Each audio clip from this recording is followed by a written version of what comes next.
Telugu Desam party బలోపేతంపై party జాతీయ అధ్యక్షులు ముఖ్యమంత్రి చంద్రబాబు నాయుడు ప్రత్యేక దృష్టి సారించినట్లు రాష్ట్ర సాంఘిక సంక్షేమ శాఖ మంత్రి డోలా శ్రీ బాలవీరాంజనీ స్వామి వెల్లడించారు. కొండేపులోని గురుకుల పాఠశాల ఎదురుగా గల మైదాన ప్రాంతంలో నియోజకవర్గ టీడీపీ విస్తృత స్థాయి సమావేశంలో మంత్రి మాట్లాడారు. 2014-19 మధ్య కాలంలో కొండేపు నియోజకవర్గంలో ఎనలేని అభివృద్ధి జరిగిందన్నారు. ఇప్పుడున్న సీసీ రోడ్లన్నీ మన హయాంలో వేసినవేనన్నారు. ఏప్రిల్ తర్వాత సర్పంచుల పదవి కాలం ముగిసిన తర్వాత మెజార్టీ గ్రామాల్లో అభివృద్ధి పనులు చేపట్టనున్నట్లు మంత్రి స్వామి తెలిపారు. Andhra Pradesh maritime board chairman Damacharla సత్య మాట్లాడుతూ ఊరికొక 100 మంది అమెరికాలో సాఫ్ట్వేర్ రంగాల్లో రాణిస్తున్నారు అంటే విజనరీ లీడర్ ముఖ్యమంత్రి చంద్రబాబు నాయుడు ముందు చూపు అన్నారు. కొండేపు నియోజకవర్గం ఉన్నంత కాలం మనం స్మరించుకోవలసిన వ్యక్తి దివంగత దామచర్ల ఆంజనేయులు అన్నారు. ఆయన హయాంలో జరిగిన అభివృద్ధి గురించి దామచర్ల సత్య వివరించారు. పెద్ద ఆయన చేసిన అభివృద్ధిని మంత్రి స్వామి కొనసాగిస్తున్నారంటూ గుర్తు చేశారు. టీడీపీ ఒంగోలు పార్లమెంటు నియోజకవర్గ అధ్యక్షులు ముక్కు వగ్గు నరసింహారెడ్డి మాట్లాడుతూ 2029లో జరగనున్న సార్వత్రిక ఎన్నికల్లో ఒంగోలు పార్లమెంటు నియోజకవర్గ పరిధిలోని 7 అసెంబ్లీ స్థానాలను మన వాళ్లు గెలుచుకునే విధంగా ప్రణాళికలు సిద్ధం చేస్తున్నట్లు చెప్పారు. రాష్ట్ర ప్రభుత్వం అమలు చేస్తున్న సంక్షేమ పథకాలను సోషల్ మీడియాలో కూడా విస్తృతంగా ప్రచారం చేయాల్సిన అవసరం ఉంది అన్నారు. గతంలో నాయకుడి గొప్పతనం వల్లే గెలిచేవాళ్లమని ఈ రోజు మీ నాయకుడు చేసిన అభివృద్ధి సోషల్ మీడియా ద్వారానే తెలుసుకునే పరిస్థితి ఉందన్నారు. ఈ సమావేశంలో టీడీపీ నియోజకవర్గ నాయకులు పాల్గొన్నారు. భావితరాల కోసం ఉపాధి కావచ్చు, వీటన్నిటి కొరకు ఎనలేని కృషి చేస్తున్నటువంటి వ్యక్తి ఆంధ్రప్రదేశ్ రాష్ట్ర ముఖ్యమంత్రి శ్రీ నారా చంద్రబాబు నాయుడు గారు. రాష్ట్ర అభివృద్ధితో పాటు ఎన్డీఏ కూటమి కేంద్ర సహకారం చాలా అవసరం.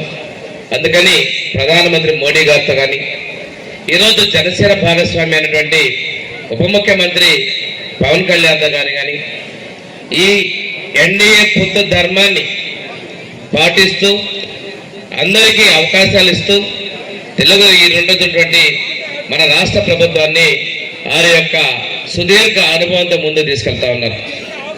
ఇక్కడ మన ఇంకోటి ఈ రాష్ట్ర అభివృద్ధిలో చంద్రబాబు నాయుడు గారి పాత్ర పాటు మన యువ నాయకులు దాదాపుగా 2700 కిలోమీటర్ల పాదయాత్ర చేసి యువగళం పేరుతో రాష్ట్రాన్ని అధికారం తీసుకొచ్చే దానిలో కీలకంగా వ్యవహరించి ఈరోజు యువత కోసం భారీగా పెట్టుబడులు తీసుకొచ్చే దానిలో కీలకంగా తెర వెనక తెర ముందు కూడా ఉన్నటువంటి వ్యక్తి మన ఐటీ విద్యాశాఖ మంత్రి తెలుగుదేశం పార్టీ జాతీయ ప్రధాన కార్యదర్శి శ్రీ నారా లోకేష్ గారు.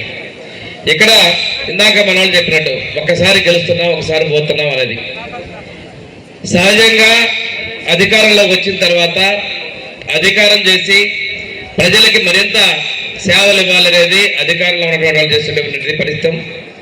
దాంతోపాటుగా పార్టీని కూడా తీసుకోవాలని ముఖ్యమంత్రి గారి మధ్య ఎక్కువగా లాస్ట్ 2-3 నెలల నుంచి, ఎందుకంటే జోనల్ ఇన్ఛార్జ్ గారు సత్య, జిల్లా పార్టీ అధ్యక్షుడు వగ్గు నరసింహారెడ్డి గారు, ఇన్ఛార్జ్ మంత్రి అందరితో పాటు కింది స్థాయి వరకు కూడా పార్టీ బలోపేతం మీద దృష్టి పెట్టడం జరిగింది.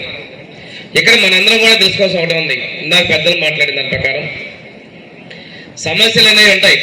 10 పనులు అవుతాయి, 11వ పని కాకపోతే అసంతృప్తి. ఒకటి చేశారు ఇంకోటి చేశారు అనుకోకుండా 5 సంవత్సరాలు 14-19లో ఎనలేని అభివృద్ధి చేశాం. ప్రతి గ్రామంలో ఈరోజు ఉన్నటువంటి సిమెంట్ రోడ్లు ఉద్దరణ కందడం జరిగింది. ఇప్పుడు మన వాళ్ళు అడుగుతున్నారు, మనకి సర్పంచ్ లేదు.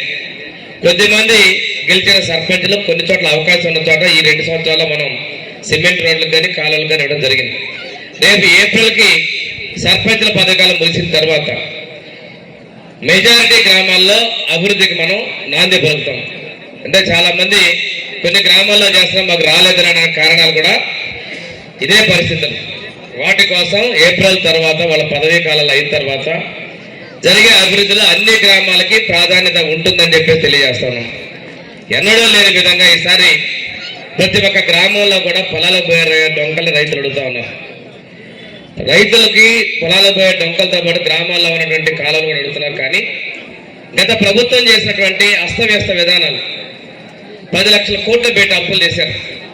అప్పులు తీర్చాల్సిన బాధ్యత ప్రభుత్వం మీద ఉంది. వాళ్ళు అప్పు కడతా ఉన్నారు, ఆ అప్పు గురించి వడ్డీ కడతా ఉన్నాం. ఎన్నికల ముందు మనం చేసిన సూపర్ 6 ఈరోజు చూస్తూ ఉంటే మీ అందరికీ తెలిసినప్పుడు 200 రూపాయలు పెన్షన్. ఆ 200 2,000 చేసింది చంద్రబాబు నాయుడు గారు. తర్వాత 3,000 చేస్తానన్న పెద్ద మనిషి 5 ఏళ్ళు పెట్టాడు. కానీ మాట ఇచ్చినటువంటి మన ప్రభుత్వం 4,000 చేస్తామని చెప్పి ఎన్నికలకు ముందు 3 నెలల నుంచే తొలిసారి 7,000 ఇచ్చాం. మాట తప్పకూడదు, చెప్పిన పాట చేయాలి, సూపర్ సిక్స్ చేయాలని ఆర్థిక ఇబ్బందులు ఉన్నప్పటికీ కూడాను సంవత్సరానికి 30,000 కోట్ల రూపాయలు పెన్షన్లుగా ఖర్చు పెడతా ఉన్నాం. ఈ సంక్షేమం చేయాలి, అభివృద్ధి చేయాలి. అదేవిధంగా ఈరోజు దివ్యాంగుల పెన్షన్ 500, 1,500, 3,000, 6,000, అదేవిధంగా పూర్తి మంచం కొట్టే 15,000 ఇచ్చింది కూడా మన ప్రభుత్వమే. అన్నదాత సుఖీభవ ఈ పెన్షన్లు కూడా ఎందుకంటే జిల్లా స్థాయిలో తెలుగుదేశం పార్టీ భారతదేశ చరిత్రలోనే ఏ ప్రాంతీయ పార్టీకి లేని 45 సంవత్సరాలు ఈ తెలుగుదేశం పార్టీ. భారతదేశంలో అనేక పార్టీలు పుట్టినా ఎన్నో పార్టీలు వచ్చాయి, వెళ్ళిపోయినాయి. కానీ కార్యకర్తలే ఈ పార్టీని భుజస్కంధాలపైన వేసుకొని అత్యధికంగా ఆంధ్ర రాష్ట్రంలో తెలుగుదేశం పార్టీని ఈ రోజు అధికారంలో తీసుకొచ్చిందంటే ఒక్క తెలుగుదేశం పార్టీ కార్యకర్తలకే చెల్లుద్దని కూడా తెలియజేసుకుంటా ఉన్నాం. ఈ రోజు మన పార్టీ వ్యవస్థాపకుడు నందమూరి తారక రామారావు గారు ఒక మంచి ఉద్దేశంతో ఈ పార్టీ స్థాపించడం జరిగింది. సమాజమే ప్రజలే దేవుళ్ళు, సమాజమే దేవాలయం. ఆనాడు కాంగ్రెస్ ప్రభుత్వం చేస్తున్న అరాజకాలని వ్యతిరేకించి వాళ్ళ పైన కొన్ని విప్లవాత్మకమైన మార్పులు తీసుకొచ్చి ప్రతి పేదవాడికి ఉండటానికి పక్కా గృహాలు, ముఖ్యంగా మహిళలకి ఆస్తిలో సగం వాటా, ప్రతి పేదవాడికి కిలో 2 రూపాయల బియ్యం, ఒక మంచి ఈ యొక్క సంక్షేమ కార్యక్రమాలు కూడా రూపకల్పన చేసింది మన వ్యవస్థాపకుడు నందమూరి తారక రామారావు గారు. అలాంటి పార్టీలో మనం ఉండటం ఈరోజు మళ్ళీ గౌరవ ముఖ్యమంత్రి నారా చంద్రబాబు నాయుడు గారు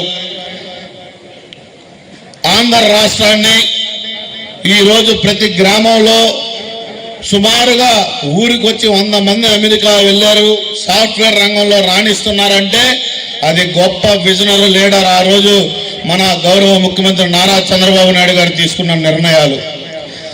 మన నియోజకవర్గం చూసుకుంటే 94 ముందు మన పెద్ద ఆయన దామచల్ల ఆంజనేయులు గారు ఇక్కడ తొలిసారి నామినేషన్ వేసినప్పుడు చాలా మంది మన చురుకురుపాటి రమణయ్య గారు కావచ్చు, పనులూరు బసవయ్య గారు కావచ్చు, అనేక మంది నాయకులు ఇక్కడ భుజాల మీద మోసుకొని ట్రాక్టర్ల మీద తీసుకెళ్లి నామినేషన్ వేయించిన చరిత్ర కొండేపి నియోజకవర్గం.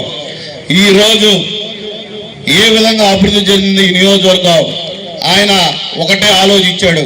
ఈ కొండేపి నియోజకవర్గం ఉన్నంత కాలం మనం స్మరించుకోవాల్సిన వ్యక్తి మన పెద్ద ఆయన దామచల్ల ఆంజనేయులు గారు అని కూడా మీ అందరికీ తెలియజేసుకుంటా ఉన్నా. ప్రతి గ్రామానికి లింక్ రోడ్లు కానీ, కనెక్టివిటీ రోడ్స్ కానీ, మన ప్రాంతం ఎక్కువ పొగాకు పండించే ప్రాంతం. రైతులందరూ టంగుటూరు తీసుకెళ్లాలంటే బేలు లేట్ అవుతుందంటే సొంత డబ్బులతోటి పొగాకు బోటు కట్టించిన వ్యక్తి మన పెద్ద ఆయన దామచల్ల ఆంజనేయులు గారు అని కూడా మీ అందరికీ తెలుసుకుంటా ఉన్నాం. మీ ఎదురుగానే ఉంది గురుకుల పాఠశాల. చాలా మందికి ఈరోజు మన నియోజకవర్గంలో పిల్లలు చదువుకోవడానికి ఆ రోజు ఆయన మంత్రిగా ఉన్నప్పుడు గురుకుల పాఠశాల తీసుకొచ్చాడు. అనేక అభివృద్ధి కార్యక్రమాలు ఈ నియోజకవర్గంలో ఏ గ్రామం పోయినా గర్వంగా ఇది మన పెద్ద ఆయన చేశాడు, దాన్ని అభివృద్ధి కొనసాగిస్తున్న వ్యక్తి మన మంత్రి స్వామి గారు అని కూడా ధైర్యంగా చెప్పగలను. ఈరోజు కొండేపి నియోజకవర్గంలో మనం సుమారుగా 7 పర్యాయాలు మనం గెలుచుకోవడం జరిగింది ఎన్నికల్లో. కొండేపి నియోజకవర్గంలో వరుసగా 3 సార్లు ఎమ్మెల్యే అయ్యే అదృష్టం మన గౌరవ మంత్రివర్యులు స్వామి గారికే దక్కింది. ఈరోజు ఈ నియోజకవర్గం చూసుకుంటే 14, 19 మనం అనేక అభివృద్ధి కార్యక్రమాలు చేసుకోగలిగాం. సుమారుగా 2,000 కోట్ల రూపాయల అభివృద్ధి ఈ నియోజకవర్గంలో 14, 19 జరిగింది. 19లో మనం ఓడిపోయినా, అధికారంలో రాకపోయినా ఇక్కడ ప్రజలందరూ దామచల్ల కుటుంబాన్ని, తెలుగుదేశం పార్టీ ఉంటే ఈ నియోజకవర్గం అభివృద్ధి చెందుదని ఒక గొప్ప మనసుతోటి రాష్ట్రం అంతా జగన్మోహన్ రెడ్డి గాలి వీసినా ఇక్కడ మాత్రం తెలుగుదేశం పార్టీ జెండా సైకిల్ స్పీడ్ ఎవ్వరూ బ్రేకులు కూడా వేయలేకపోయారు. అది ఇక్కడ తెలుగుదేశం పార్టీ కార్యకర్తలు కానీ నాయకులు కానీ మాపై పెట్టుకున్న నమ్మకం. అలా అంటే ఎలక్షన్ అప్పుడే కాదు, ఎలక్షన్ అయిన తర్వాత మన డెవలప్మెంట్లో వాళ్ళను కూడా భాగస్వాములు చేస్తూ ఏ విధంగా జరుగుతున్నాయి వారి సూచనలు కూడా తీసుకోవాలని ఒక ఆలోచన రావడాన్ని నేను తెలుగుదేశం జిల్లా అధ్యక్షుడిగా ఇది ప్రతి నియోజకవర్గంలో కూడా జరగాలనేది నా ఆలోచన. రాబో రోజుల్లో ప్రతి శాసనసభ్యుడిని లేకపోతే అక్కడ ఉన్న మన ఇన్ఛార్జిని ఏదో ఒక అకేషన్, ఈరోజు సంక్రాంతి లేదా నెక్స్ట్ సంక్రాంతిలో ఇది ఒక మ్యాండేటరీగా పెట్టి మన సోదరులు చెప్పినట్టు ఒకసారి ఎందుకు గెలుస్తున్నాం ఒకసారి ఎందుకు ఓడిపోతున్నాం అంటే మా నియోజకవర్గాలకు వర్తిస్తుంది కానీ మీ నియోజకవర్గానికి కాదు. ఎందుకంటే మీరు కంటిన్యూస్గా 3 సార్లు గెలిపించారు కాబట్టి మీ దగ్గర ఆ మంత్రం మీద మేము నేర్చుకోవాలి. సోదరులరా, మరి ఈరోజు మనకు ఒక విజనరీ లీడర్ అయిన నారా చంద్రబాబు నాయుడు గారు ఉండటం మన అదృష్టం. మన బిడ్డల భవిష్యత్తుని ఒక రూపకర్త ఆయన, మరి వారి తోడుగా సైనికుడుగా అంటే సేనాధిపతి అంటారు చూసారు, ఆ విధంగా దొరికిన వ్యక్తి మన యువ నాయకుడు నారా లోకేష్ గారు. మీ అందరికీ తెలుసు, యువకాలంలో ఎన్ని ఇబ్బందులు పెట్టారో మీ అందరు చూశారు. ఆయన కనీసం మాట్లాడాలంటే మైక్ ఇవ్వకుండా స్టూల్తో సమేతంగా లాక్కున్న పట్టువిడైన విక్రమార్కుడిలాగా 3500 కిలోమీటర్లు ఇక్కడ కుప్పంలో మొదలుపెట్టి నెల్లిమర్ల వరకు వారు నడిచి ఆ రోజు మన పెద్ద ఆయన్ని జైల్లో పెట్టినా కూడా ఎక్కడ వెన్ను వంచకుండా ఆయన పోరాట దీక్షతో మనం అందరి కార్యకర్తల సహకారంతో మన అధికారంలో తెచ్చుకున్నామంటే అది తెలుగుదేశం పార్టీకే సాధ్యమవుతుంది. ఎక్కువగా ఇప్పుడు మన సోదరులందరూ చెప్పున్నారు, కానీ రియాలిటీలోకి వెళ్దాం. మనం ఈరోజు జిల్లా మనకు రాష్ట్ర అధ్యక్షుడు ఉన్న నారా చంద్రబాబు నాయుడు గారు ఒక మెసేజ్ ఇస్తే అది వెంటనే జిల్లా అధ్యక్షులకి మాకు జోనల్ ఇన్ఛార్జెస్ ఉన్నారు, వీరు అక్కడి నుంచి కిందకు సమాచారం అందిస్తారు. ఆ సమాచారం అందించిన వెంటనే జిల్లా అధ్యక్షుడు మండల పార్టీ అధ్యక్షులందరికీ సమాచారం ఇవ్వడం జరుగుతుంది. కానీ మండల పార్టీ అధ్యక్షులు గ్రామ పార్టీ అధ్యక్షుడికి అందియాలి. గ్రామ పార్టీ అధ్యక్షుడు కుటుంబ సాధికార సభ్యులని మన వాళ్ళు ఉన్నారు. ఇక్కడ ఉన్నారు ఎవరన్నా కుటుంబ సాధికార సభ్యులు? చేదు ఒకరు రెండు. వాడికి ఈరోజు కష్టం వస్తే మన దగ్గరికి వచ్చిన ఒక ముసలి కన్నీరు గారం వల్లే మీరు మెత్తబడిపోతున్నారు. వాడు బలపడి మళ్ళీ పంచాయతీ ఎలక్షన్ ఆ డబ్బులతోనే మనకు దెబ్బేస్తాడు. అయితే నేనేం చెప్తున్నానంటే, కుటుంబ సాధికార సభ్యుడు ఒకవేళ చేపిస్తే ఆ సభ్యుడు రేపు ఎలక్షన్ రోజు తప్పకుండా వాడిని ఓటు అడిగే హక్కు వాడికి ఉంటుంది. కాబట్టి ఈ విధానాన్ని మన జిల్లా, ఎందుకంటే మహానాడులో మన జిల్లాలో ప్రారంభమై తిరిగి అధికారంలోకి వచ్చాం. ఆ రోజు మహానాడికి ఎంత ఇబ్బంది పెట్టారో మీ అందరికీ తెలుసు. మనం ముందు రోజే పోయి ఒంగోలులో పడుకున్నాం, దొంగతనంగా ట్రాక్టర్లో పోయాము, మోటార్ సైకిల్లో పోయాం, మన చుట్టాల ఇళ్లలో ఉన్నాం. ఆ రోజు రకరకాల నిర్బంధించిన మహానాడిని ఒంగోలులో విజయవంతం చేశామంటే ఒంగోలు పార్లమెంటు 7 సెగ్మెంట్లు గెలిచే విధంగా మనమంతా ప్రణాళిక నిర్వహించుకొని, మరి సాఫ్ట్వేర్ సోదరులది మీది పెద్ద పాత్ర ఉంది. గతంలో ఏంటంటే నాయకుడు గొప్ప వల్ల గెలిచేవాళ్ళం, కానీ ఈరోజు మీ నాయకుడు మీ నియోజకవర్గంలో చేసిన పనిని సోషల్ మీడియా ద్వారా ప్రజలకు చూపిస్తే కానీ ఈరోజు చూడలేని పరిస్థితి. నేను ఇంతకుముందు మా కాన్స్టిట్యున్సీలో ఈ సోషల్ మీడియాకి ఇంపార్టెన్స్ ఇవ్వమని ఎప్పుడు అడిగేవాళ్ళు, నేను పట్టించుకునేవాడు కానీ, ఎందుకంటే ఊరికొన్న సోషల్ మీడియా లేదు, ముందు ప్రజలకు పనిచేస్తే కదా అని చెప్పి. కానీ పక్కవాడు చనిపోయేది కూడా వార్తని సోషల్ మీడియా ఇప్పుడు చేతిలోకి వచ్చింది.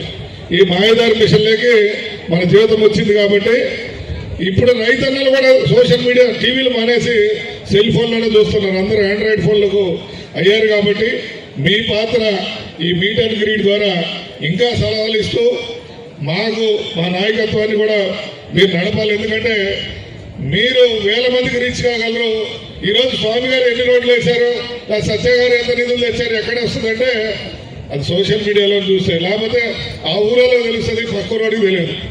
ఇప్పుడు నన్ను సత్య అన్నాడు ఒక మాట, అన్న సోషల్ మీడియాలో టాప్ అంటే అన్న ఇటు చేయకపోతే భవిష్యత్తులో మన ప్రతిపక్షాల్లో కూర్చోవాలని పరిస్థితి వస్తున్న భయంతో దాని మీద ఇటీవల ఫోకస్ చేశాం, కానీ అంతకుముందు ఎప్పుడు చేయలేదు. తప్పకుండా మనందరం కూడా ప్రతి గ్రామంలో ఐటీడీపీ కోఆర్డినేటర్ మంచి యాక్టివ్ పర్సన్ని వాళ్ళ ద్వారా మైటీడీపీ యాప్ కూడా, అంటే బాబు గారు కానీ ఏ పని చేసినా కూడా ఈరోజు ప్రపంచ దేశాల్లో బాబు గారిని జైలు వేస్తే ఎవరి ద్వారా వెళ్ళింది సమాచారం? సోషల్ మీడియానే. అక్కడ చేసిన దాన్ని మిగతా ప్రపంచం అంతా ఎట్లా తెలిసింది? సోషల్ మీడియానే. కాబట్టి మీ సాఫ్ట్వేర్ రంగాల్లో ఉన్న వాళ్ళు మీరు అన్నట్టు మీ ఉద్యోగంతో పాటు 1 గంట లేకపోతే అరగంట మీరు పోస్ట్ చేయగలిగితే అది వైరల్ స్ప్రెడ్ అయ్యి తిరిగి తెలుగుదేశం పార్టీ 2029లో ఖచ్చితంగా అధికారంలోకి రావడానికి మనందరం కృషి చేయాలి. ఎందుకంటే గత 1924లో మీరు చూసుంటారు, ఒక నరకాసుడి పాలన ఏ విధంగా ఉంటుందో ఆ విధంగా పరిపాలించిన వ్యక్తులు ఉండబట్టి దాన్ని ఈరోజు మోడీ గారు కూడా మనతో మాట మాట్లాడారు. మోడీ గారు ఏమంటున్నారు నిన్న గడ్కరీ, ఆరోగ్యమే మహాభాగ్యం అంటారు, కానీ ఆరోగ్యాన్ని నమ్మకంగా కాపాడే స్థానం ఎక్కడ? ఇది ఒంగోలులో మీకు దగ్గరగా మన Venkataramana nursing home private limited. Caring your life 54 ఏళ్ల విశ్వాసంతో ఇది ఒక హాస్పిటల్ కాదు, ఇది ఒక విశ్వాసం. 3 తరాలుగా వేలాది కుటుంబాలను ఆరోగ్యంగా నిలిపిన ఆదరణ. మా నిపుణుల వైద్య బృందం మా దగ్గర అనుభవం కలిగిన బృందంలో అందించే సేవలు neuro surgery, general medicine, diabetes, pulmonologist, general surgery, ophthalmology, urology, orthopaedic, ENT, paediatrics, dental surgery, anaesthesiology, gynaecology, cardiology, emergency మరియు క్రిటికల్ కేర్. ఒంగోలులో ఆరోగ్యానికి ఒక కొత్త శకం ప్రారంభమవుతుంది. వెంకటరమణ ఐ హాస్పిటల్ ప్రారంభించబడింది. కంటి ఆరోగ్యానికి ప్రత్యేక పరిష్కారంగా ప్రభుత్వ ఉద్యోగులు, రిటైర్డ్ ఉద్యోగులు మరియు వారి కుటుంబ సభ్యుల కోసం ఈహెచ్ఎస్ ద్వారా వైద్యం. క్యాష్లెస్ సేవలు మెడియాసిస్, స్టార్, జీహెచ్పీఎల్, ఆదిత్య బిర్లా, బజాజ్ అలియన్స్ మరియు ఇతర ప్రముఖ హెల్త్ స్కీమ్లు అందుబాటులో ఉన్నాయి. ఆరోగ్యశ్రీ, డాక్టర్ ఎన్టీఆర్ వైద్య సేవా నిధి అందుబాటులో ఉన్నాయి. చిరునామా ఆర్టీసీ బస్టాండ్ ఎదురుగా, Kurnool road, Ongole. Phone number 08592282623, cell number 9100679099. Eye hospital number 9866484770. Website www.venkatramananursinghome.com. Facebook www.facebook.com/pkrnh. Venkataramana nursing home, 3 తరాల విశ్వాసం, నూతనతతో కూడిన సేవ. మేము కేవలం చికిత్స చేయము, మేము శ్రద్ధ వహిస్తాం, పరిరక్షిస్తాం. సేవ చేయడం మాకు ధ్యేయం.